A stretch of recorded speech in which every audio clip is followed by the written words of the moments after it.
सोच कर देखिए, अगर आपकी जिंदगी में सालों से छुपा हुआ सबसे बड़ा सच अचानक आपके सामने आकर खड़ा हो जाए, तो आप क्या करेंगे? क्या आप उस सच को गले लगाएंगे या उससे डरकर भाग जाएंगे? आज की कहानी इसी चौंका देने वाले सच से शुरू होती है। और हाँ, अगर आप ऐसे ही रोमांचक मोड़ों से भरी कहानियां देखना पसंद करते हैं, तो अभी तुरंत हमारे चैनल को सब्सक्राइब कर लीजिए ताकि आपको हर नया अपडेट सबसे पहले मिल सके।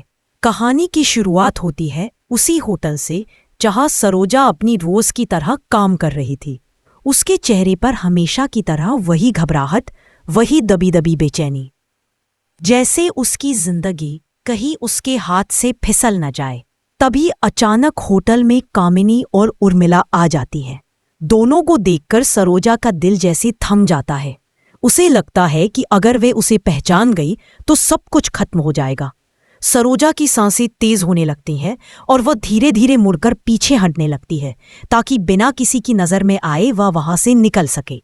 जैसे तैसे वह उनसे बचकर बाहर निकलने की कोशिश करती है, लेकिन तभी चंद्रकांत उसे देख लेता है।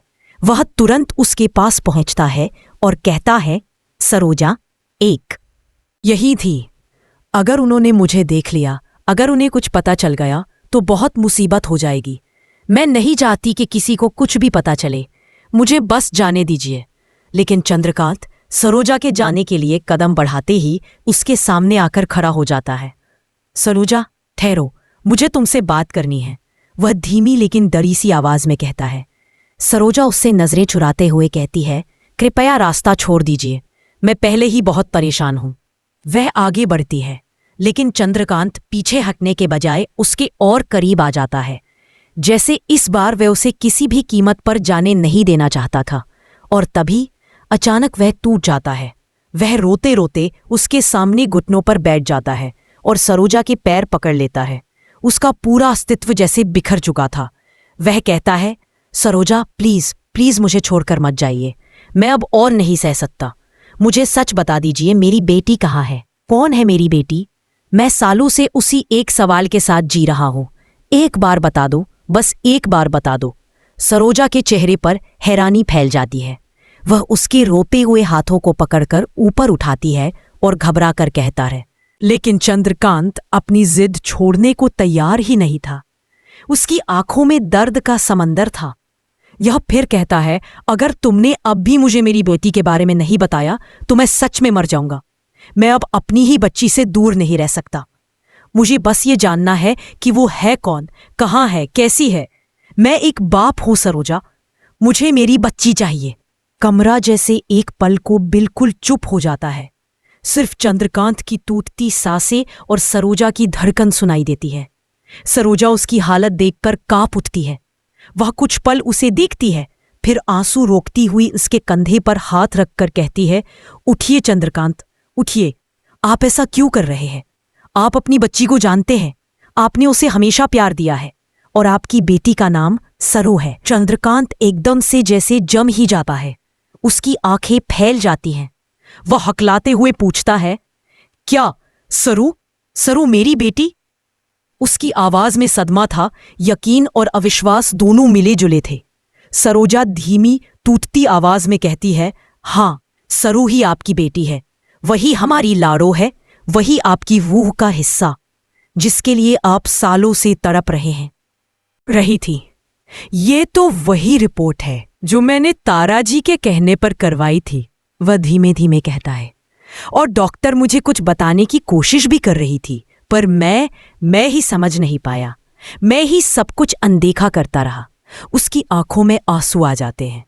सरोजा उसे देखती है और कहती है, अब तो आपको सब समझ में आ गया ना? सरू ही आपकी बेटी है। उसी ने आपकी कमी को हमेशा महसूस किया, चाहे आप पहचान नहीं पाए, पर दिल से आप हमेशा उसके करीब थे। अगर आप अभी तक पढ़ते पढ़ते कहानी में डूब चुके हैं तो वीडियो को लाइक कर दें और इसे शेयर भी कर दें ताकि बाकी लोग भी इस कहानी का मजा ले सकें। और हाँ, सब्सक्राइब जरूर कर ले, आगे बहुत कुछ आने वाला है। चंद्रकांत रिपोर्ट हाथ में लिए लिए अचानक सरोजा को गले लगा लेता है। उसके गले लगते ही जैसे उसके अंदर की सारी टूटन बाहर निकल आती है। वह कहता है, मैं अब तुम्हें और अपनी बेटी को खुद से दूर नहीं जाने दूंगा। मैंने बहुत सह लिया, बहुत खो दिया, लेकिन अब नहीं। अब मैं तुम दोनों को अपने पास रखूंगा, हमेशा। सरोजा भी आंसुओं से भीगकर उसकी पीठ पर हाथ रखती है। उसे लग रहा था कि इतने सालों की पी हो रही है, लेकिन साथ ही उसे ये भी डर था कि क्या वो वाकई चंद्रकांत के साथ वापस बजाज हाउस जा पाएगी। क्या वहां की सास, पत्नी और बाकी लोग उसे स्वीकार करेंगे? उसके अंदर कई सवाल घूम रहे थे, पर इस पल में वो सिर्फ चंद्रकांत की धड़कनों को सुन रही थी, जो पहली बार इतने साफ, इतने सच्चे लग रहे थे। अगर आप भी सोच रहे हैं कि सरोजा को चंद्रकांत के साथ वापस बजाज हाउस जाना चाहिए या नहीं, तो नीचे कमेंट में अपनी राय जरूर लिखें। आपकी राय कहानी को और रोचक बनाती है। और जब तक आप नीचे कमेंट लिखें, तब तक चैनल को सब्सक्राइब करना बिल्कुल मत भूलिए, ताकि अगला हिस्सा आप मिस न करें। सरोजा अपने आंसू पोंछते हुए चंद्रकांत से थोड़ा हटती है और कहती है, मुझे समझ नहीं आ रहा कि अब क्या सही होगा। अगर मैं आपके साथ गई तो शायद बहुत लोग नाराज होंगे, शायद मुझे स्वीकार भी न करें। चंद्रकांत तुरंत उसके हाथ पकड़ता है। मैं हूं ना, मैं सब संभाल लूंगा, वो कहता है। तुम बस इतना सोचो कि अब हम तीनों एक परिवार की तरह रहेंगे। सरू को उसका असली सच पता चलना चाहिए। उसे पता होना चाहिए कि उसका बाप कौन है और मैंने उसे कितना प्यार किया है। इन सारे सवालों के जवाब आगे मिलेंगे।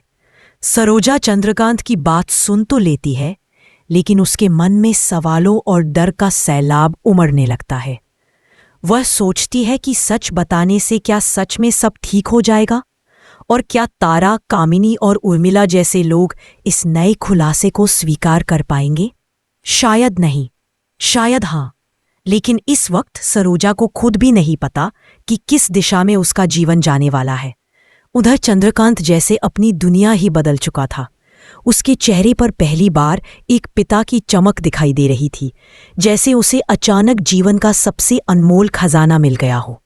वह बार बार रिपोर्ट को देखता, फिर सरोजा को, फिर आसमान की तरफ, जैसे किसी को धन्यवाद कह रहा हो।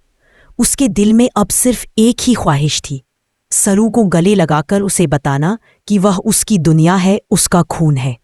और आप भी अगर कहानी में यहाँ तक आए हैं तो वीडियो को लाइक कर दीजिए, ताकि कहानी का अगला हिस्सा आप मिस ना करें। साथ ही सब्सक्राइब करना भी याद रखें। होटल के बाहर दोनों खामोश खड़े थे। सरोजा रिपोर्ट पकड़कर गाड़ी की तरफ देख रही थी। उसके मन में उथल पुथल थी। वह सोच रही थी। चंद्रकांत धीरे से उसकी तरफ कदम बढ़ाता है। तुम डर रही हो, मुझे पता है, वह कहता है, लेकिन विश्वास करो, मैं तुम्हारा साथ नहीं छोड़ूंगा। मैं तुम्हें और सरू को किसी के सामने झुकने नहीं दूंगा। बस तुम मेरे साथ चलो। सरोजा उसकी आंखों में देखती है। उसमें सच्चाई झलक रही थी।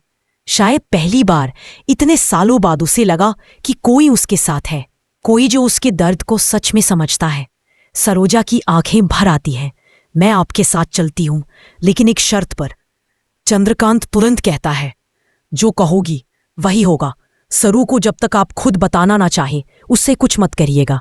सरोजा डरी सी आवाज में बोलती है। वह अभी छोटी है और बहुत संवेदनशील है। उसे सच बहुत धीरे धीरे, समझदारी से बताना होगा। चंद्रकांत सिर हिलाता है। ठीक है, जैसा तुम कहोगी वैसा होगा, लेकिन मैं उससे मिलूंगा जरूर, उसके पास रहूंगा। अब एक पल भी उससे दूर नहीं रह पाऊंगा।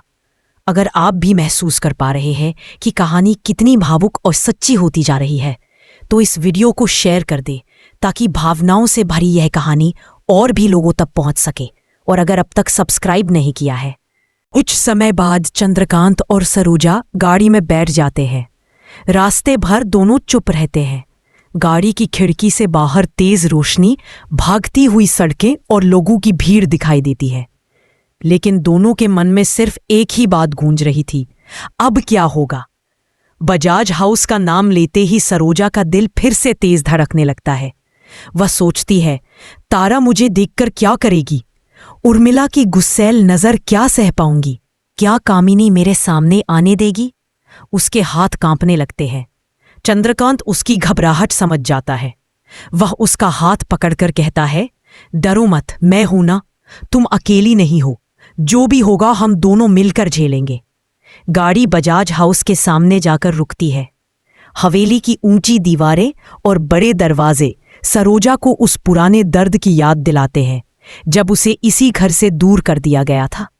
लेकिन आज वही घर उसे वापस बुला रहा था, लेकिन सम्मान से या तूफान के साथ, ये अभी किसी को नहीं पता। जैसे ही वे दोनों अंदर प्रवेश करते हैं, घर का माहौल पहले जैसा शांत नहीं था। तारा और उर्मिला कहीं ना कहीं शक कर चुकी थीं। तारा, जो हमेशा हर बात पर नजर रखती है, उन से आकर खड़ी हो जाती है। उसकी आंखों में हमेशा की तरह तिरस्कार भरा था। सरोजा एक कदम पीछे हटने लगती है, लेकिन चंद्रकांत उसका हाथ थाम लेता है, मानो कह रहा हो, मत डरो। तारा चंद्रकांत से पूछती है, ये क्या हो रहा है? तुम इसे क्यों लेकर आए हो इतने सालों बाद अचानक? चंद्रकांत गहरी सांस लेता है। मां, आज मैं सब बताऊंगा, सब कुछ, और जो कुछ आज आप सुनेंगी वह हमारे घर की दिशा बदल देगा। तारा चौंककर पूछती है, कौन सा सच? क्या छुपा रहे थे तुम? उधर कामिनी अपनी परछाई की तरह खड़ी थी और उर्मिला घूरती हुई सरोजा को देख रही थी, जैसे उसके शरीर का हर राज पढ़ लेना चाहती हो। अगर कहानी के इस मोड़ ने आपको चौंका दिया है तो अभी वीडियो लाइक कर दीजिए, और अगर अभी तक सब्सक्राइब नहीं किया है तो इसी वक्त कर लें, क्योंकि अगले पल कहानी में और बड़ा धमाका होने वाला है। और फिर चंद्रकांत वह रिपोर्ट आगे बढ़ाता है, सरू का डीएनए रिपोर्ट। जैसे ही तारा वह रिपोर्ट हाथ में लेती है, उसके चेहरे के भाव एक सेकंड में बदल जाते हैं। उसकी आंखों की चमक जैसे बुझने लगती है। ये क्या है? उसकी आवाज कांपने लगती है। सच चंद्रकांत से आकर खड़ी हो जाती है। उसकी आंखों में हमेशा की तरह तिरस्कार भरा था। सरोजा एक कदम पीछे हटने लगती है, लेकिन चंद्रकांत उसका हाथ थाम लेता है, मानो कह रहा हो, मत डरो। तारा चंद्रकांत से पूछती है, ये क्या हो रहा है? तुम इसे क्यों लेकर आए हो इतने सालों बाद अचानक? चंद्रकांत गहरी सांस लेता है। मां, आज मैं सब बताऊंगा, सब कुछ, और जो कुछ आज आप सुनेंगी वह हमारे घर की दिशा बदल देगा। तारा चौंककर पूछती है, कौन सा सच? क्या छुपा रहे थे तुम? उधर कामिनी अपनी